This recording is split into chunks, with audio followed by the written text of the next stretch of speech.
Hi friends, video ನೋಡಿದ್ರಲ್ಲ. Video ಹೇಗೆ ಅನ್ನಿಸ್ತು ಅಂತ ತಪ್ಪದೆ ಕಮೆಂಟ್ ಮಾಡಿ. ಕಾಪಿರೈಟ್ ಕ್ಲೈಮ್ ಬರುತ್ತೆ ಅಂತೇಳಿ ವೀಡಿಯೋನ ಮ್ಯೂಟಲ್ಲಿ ಇರ್ತೀನಿ. ನಿಮಗೇನಾದರೂ ಫುಲ್ ಸಾಂಗಲ್ಲಿ ಕೇಳಬೇಕಂತ ಅನಿಸಿದರೆ ನಾನು ಇನ್ಸ್ಟಾಗ್ರಾಮಲ್ಲಿ ಮೊದಲನೇದಾಗಿ ಅಪ್ಲೋಡ್ ಮಾಡಿರ್ತೇನೆ. ಇನ್ಸ್ಟಾಗ್ರಾಮಲ್ಲಿ ಹೋಗ್ಬಿಟ್ಟು ನೋಡ್ಕೋಬೋದು. ಬನ್ನಿ, ಈ ವಿಡಿಯೋನ ಯಾವ ರೀತಿ ಎಡಿಟ್ ಮಾಡ್ಕೋಬೇಕಂತ ತೋರಿಸ್ಕೊಡ್ತೀನಿ. ಮೊದಲನೇದಾಗಿ ನಾನು ಡಿಸ್ಕ್ರಿಪ್ಷನಲ್ಲಿ ಫುಲ್ ಪ್ರಾಜೆಕ್ಟ್ ಲಿಂಕ್ ಅಂತ ಕೊಟ್ಟಿರ್ತೀನಿ. ಅದನ್ನು ಓಪನ್ ಮಾಡ್ಕೋಬೇಕಾಗುತ್ತೆ. ಫುಲ್ ಪ್ರಾಜೆಕ್ಟ್ ಲಿಂಕ್ ಅಂತ ಕೊಟ್ಟಿರ್ತೀನಿ. ಈ ರೀತಿ ಇರುತ್ತೆ. ಇದನ್ನ ಮೇಲೆ ಓಪನ್ ಮಾಡ್ಕೊಳ್ಳಿ. ಓಪನ್ ಮಾಡ್ಕೊಂಡ್ರೆ ಈ ರೀತಿ ಟೆಕ್ಸ್ಟ್ ಎಲ್ಲ ಬಂದಿರುತ್ತೆ. ಈ ಟೆಕ್ಸ್ಟ್ ಚೇಂಜ್ ಮಾಡ್ಕೋಬೇಕಂದ್ರೆ ಇಲ್ಲಿ ನೋಡ್ಕೋಬೋದು. ನಮ್ಮ ಚಾನಲ್ ನೇಮ್ನ ಕೊಟ್ಟಿರ್ತೀನಿ. ಇದನ್ನು ಚೇಂಜ್ ಮಾಡ್ಕೋಬೇಕಂದ್ರೆ ಕ್ಯಾನ್ಸಲ್ ಮಾಡಿ ನಿಮ್ಮೊಂದು ನೇಮ್ನ ಆ್ಯಡ್ ಮಾಡ್ಕೊಳ್ಳಿ ಮೊದಲನೇದಾಗಿ.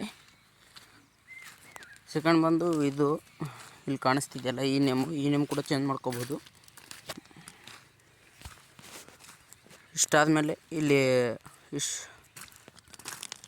ಫೋಟೋ ಎಫೆಕ್ಟ್ ಬರ್ತಿದೆಯಲ್ಲ, ಇಲ್ಲಿ ಬಂದು ನಿಮ್ಮ ಒಂದು ಫೋಟೋನ ರಿಪ್ಲೇಸ್ ಮಾಡ್ಕೋಬೇಕಾಗುತ್ತೆ.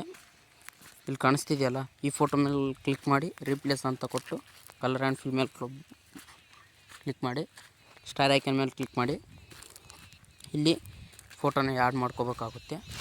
ನಾನು ಆ್ಯಡ್ ಮಾಡ್ತಿದ್ದೀನಿ ಇವಾಗ. ಈ ರೀತಿ ಆ್ಯಡ್ ಮಾಡ್ಕೊಳ್ಳಿ. ಫೋಟೋನ ಕೊನೆಯವ್ರಿಗೆ ಇದೇ ರೀತಿ ರಿಪ್ಲೇಸ್ ಮಾಡ್ಕೊಳ್ಳಿ. ಅದು ಕೊಟ್ಟಿರ್ತೀನಲ್ಲ ಎಫೆಕ್ಟ್, ಇದೇ ರೀತಿ ಕೊನೆಯವ್ರಿಗೂ ಇದೇ ರೀತಿ ಚೇಂಜ್ ಮಾಡ್ಕೋಬೇಕಾಗುತ್ತೆ. ಈ ರೀತಿ ಚೇಂಜ್ ಮಾಡ್ಕೊಳ್ಳಿ. ಚೇಂಜ್ ಮಾಡ್ಕೊಂಡಾದ್ಮೇಲೆ ಫೋಟೋ ರಿಪ್ಲೇಸ್ ಅಂತಿರುತ್ತೆ ಅಷ್ಟೇ. ಫೋಟೋ ರಿಪ್ಲೇಸ್ ಮಾಡ್ಕೊಂಡ್ರೆ ವೀಡಿಯೋ ರೆಡಿಯಾಗಿರುತ್ತೆ. ವೀಡಿಯೋ ರೆಡಿ ಆದಮೇಲೆ ಇಲ್ಲಿ ಎಕ್ಸ್ಪೋರ್ಟ್ ಸಿಂಬಲ್ ಕಾಣಿಸ್ತಿದೆ, ಇದ್ರ ಮೇಲೆ ಕ್ಲಿಕ್ ಮಾಡಿ. ಇದ್ರ ಮೇಲೆ ಕ್ಲಿಕ್ ಮಾಡಿ ಎಕ್ಸ್ಪೋರ್ಟ್ ಅಂತ ಕೊಡಿ. ಎಕ್ಸ್ಪೋರ್ಟ್ 100% ಎಕ್ಸ್ಪೋರ್ಟ್ ಆದಮೇಲೆ ನಿಮ್ಮೊಂದು ವೀಡಿಯೋ ಗ್ಯಾಲರಿಗೆ ಸೇವ್ ಆಗಿರುತ್ತೆ. ಇಷ್ಟೇ ಫ್ರೆಂಡ್ಸ್, ಇವತ್ತಿನ ವೀಡಿಯೋ ಇಷ್ಟ ಆಗಿದ್ದರೆ ಲೈಕ್ ಮಾಡಿ, ಶೇರ್ ಮಾಡಿ, ಸಪೋರ್ಟ್ ಮಾಡಿ. ನಮ್ಮ ಚಾನಲನ್ನು ಯಾರಾದರೂ ಹೊಸಬರು ನೋಡ್ತಿದ್ರೆ ಪ್ಲೀಸ್ ಸಬ್ಸ್ಕ್ರೈಬ್ ಮಾಡ್ಕೊಳ್ಳಿ. ಹಾಗೆ ಟೆಲಿಗ್ರಾಮ್ ಚಾನಲ್ಗೆ ಜಾಯ್ನ್ ಆಗಿ.